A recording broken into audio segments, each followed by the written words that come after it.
The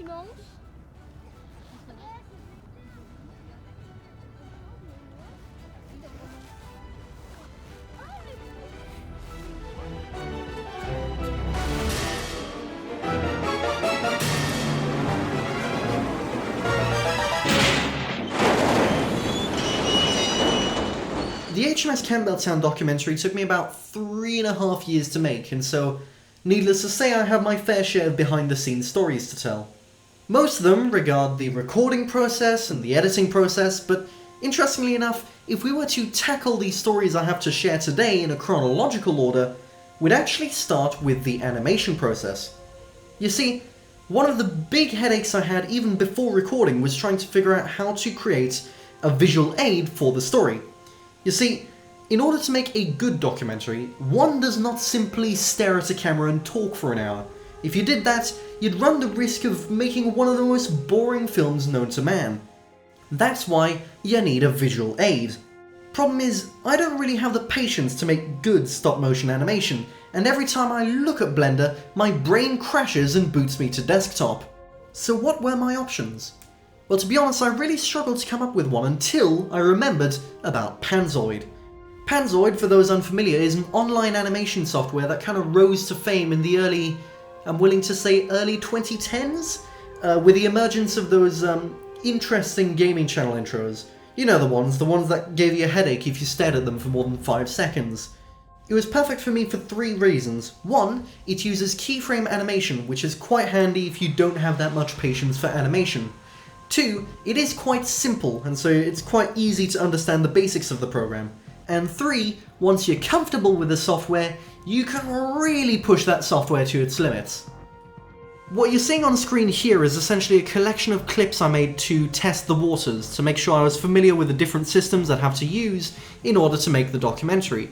For instance, here I'm messing with the lighting, because, fun fact, when I imported the HMS Campbeltown model, first time I'd ever done that into Panzoid, none of the textures imported correctly, so I had to retexture each individual component and make sure that they worked correctly with the lighting system used by Panzoid.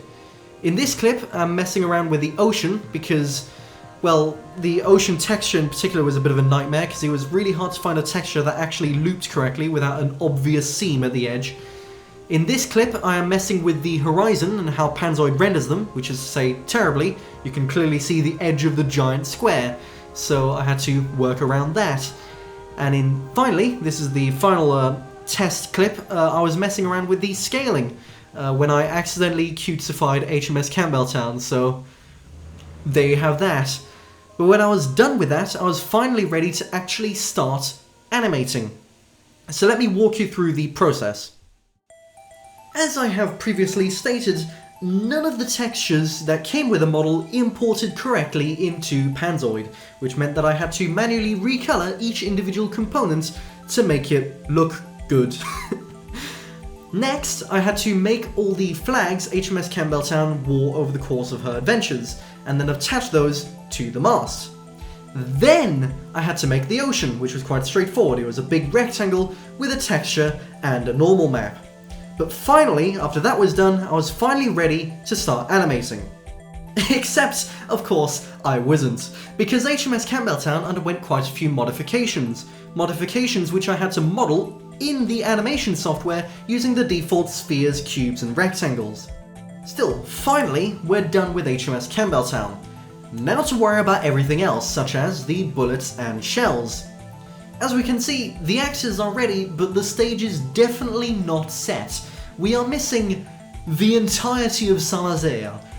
So let's build that, using just some spheres and a bunch of cubes to simulate lights.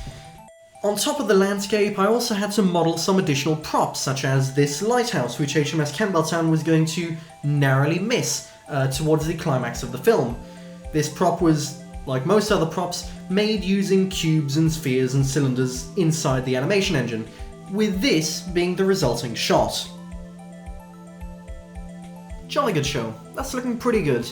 It's time to move on to the money shot. I'm of course referring to the crash with the Louis Joubert dry dock. Now in order to animate a crash, we're gonna first need the Louis Joubert dry dock, and here's one I made earlier. Now, Of course, this dry dock isn't perfect. It's missing a few decorations, notably the fence on the top of it. So here's the rope, and here come the bollards. Jolly good show. All we need to do is take this, duplicate it, mirror it, and fill the dry dock with a whole load of debris. There we go. And now, the stage is set. Add the sound effects, and we're ready to go.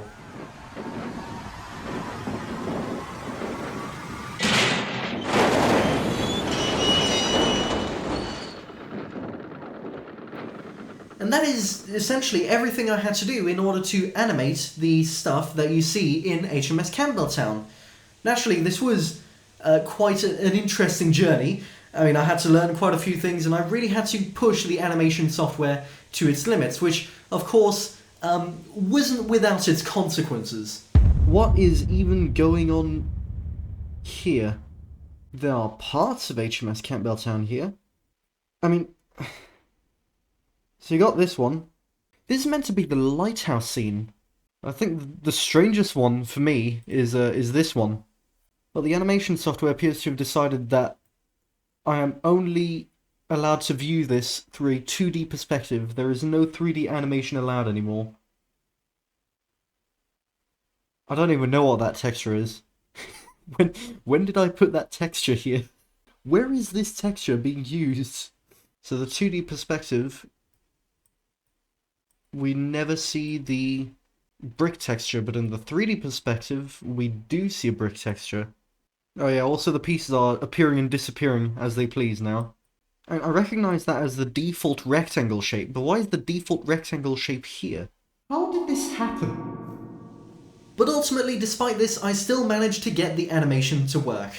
All that was left to do was to actually record the narration. The story of HMS... This is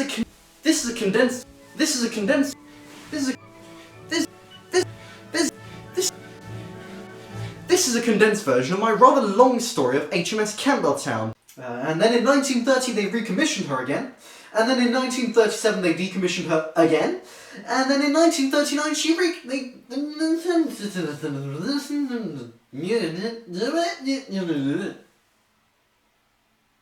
Anyway, glass panels made by Dupas.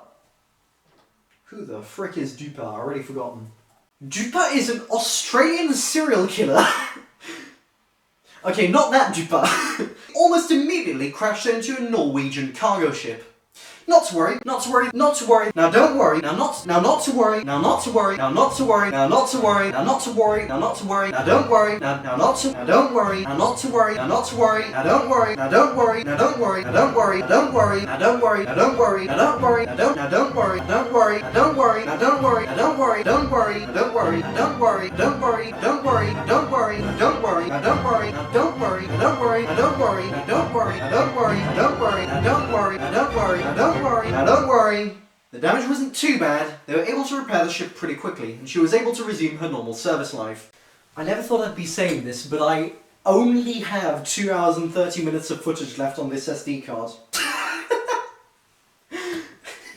Despite sinking the Fidown, HMS Campbeltown had not sustained enough damage to warrant going under repairs, and she was able to join the fluff in early December.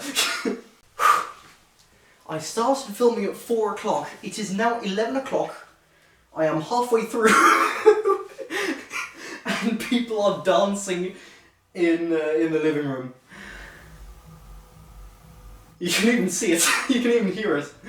Well, that's going to be interesting. Right. Anyway, so 8 crew members died.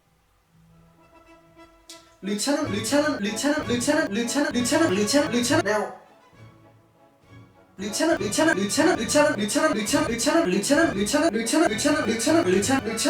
William Harmson seized command of HMS Campbeltown on the 15th of October 1941. It was technically possible...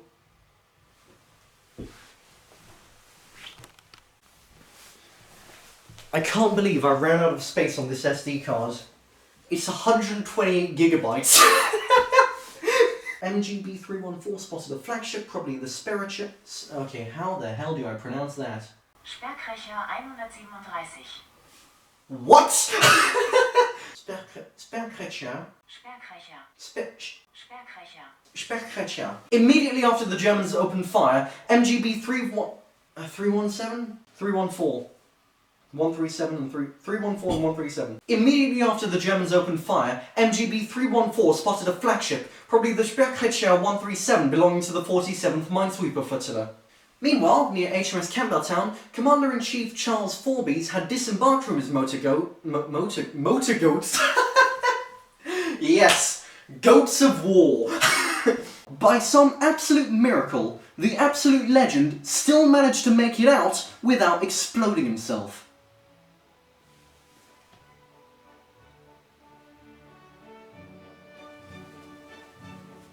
That's a wrap. That's a wrap! Oh my god! Alright, let's assess the damage here. How much footage do I have to sift through? This is the HMS Campbeltown short, and it's... and it's already 40 minutes of footage I need to condense into a minute.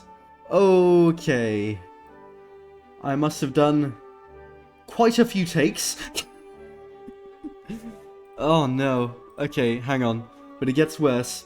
How much footage do I need to sift through for the full video, though? Hang on. That...